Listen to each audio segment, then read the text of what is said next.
L'info éco avec Capital.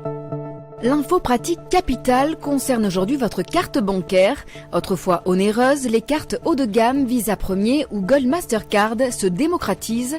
Avec les offres attractives de banque en ligne, il est aisé d'en obtenir une gratuitement en respectant certaines conditions de revenus. Ce moyen de paiement premium est loin d'être un gadget car il s'accompagne d'une flopée de garanties et d'assistance qui permettent de se tirer de situations bien difficiles, soins à l'étranger, retard d'avion, assurance auto. Découvrez dans notre diaporama sur capital.fr toutes ces protections que vous octroie votre carte bancaire. Le coup de gueule du jour est poussé par la Confédération des petites et moyennes entreprises de Haute-Savoie. Selon France Bleu, les entrepreneurs locaux demandent l'arrêt de la campagne de communication de l'entreprise suisse Value Job Service. Cette société de recrutement utilise des sacs de pain distribués dans les boulangeries de la vallée de l'Arve en Haute-Savoie pour diffuser des offres d'emploi. On peut donc lire sur les sacs « Vous êtes titulaire d'un bac pro, d'un BTS ou d'un CAP BEP en mécanique ou microtechnique, contactez-nous ». Alors que les chefs d'entreprise locaux ont déjà bien du mal à recruter de la main-d'œuvre dans l'industrie, ils voient ce procédé comme un pillage de leurs salariés, une agression qui met selon eux leur société en péril. Côté suisse, le responsable d'une agence d'intérim de Genève, contacté par Le Parisien, estime que les entrepreneurs de Haute-Savoie exagèrent tout simplement.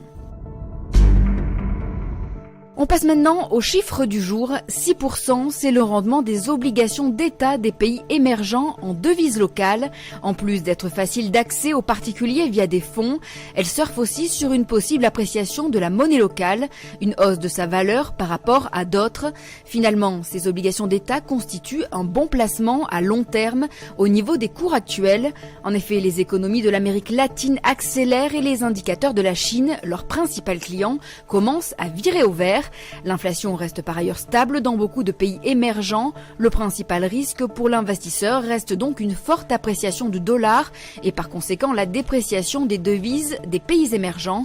Une forte hausse de la valeur de la monnaie américaine semble toutefois assez peu probable. Et on termine avec les APL, initialement prévues pour entrer en vigueur au 1er avril 2019. La réforme du mode de calcul des aides au logement est finalement repoussée à la fin de l'année. Pour rappel, la mesure prévoit d'attribuer les APL en fonction des revenus de l'année en cours et non plus sur la base des revenus perçus à l'année N-2. Ce retard à l'allumage serait dû au piétinement d'un autre projet d'envergure, la base ressources mensuelle. Ce gigantesque fichier doit centraliser les données de ressources de millions d'allocataires. Objectif, permettre le calcul des prestations sociales en temps réel. Un chantier technique, juridique et opérationnel complexe selon le ministère du Logement. C'était l'info éco avec Capital.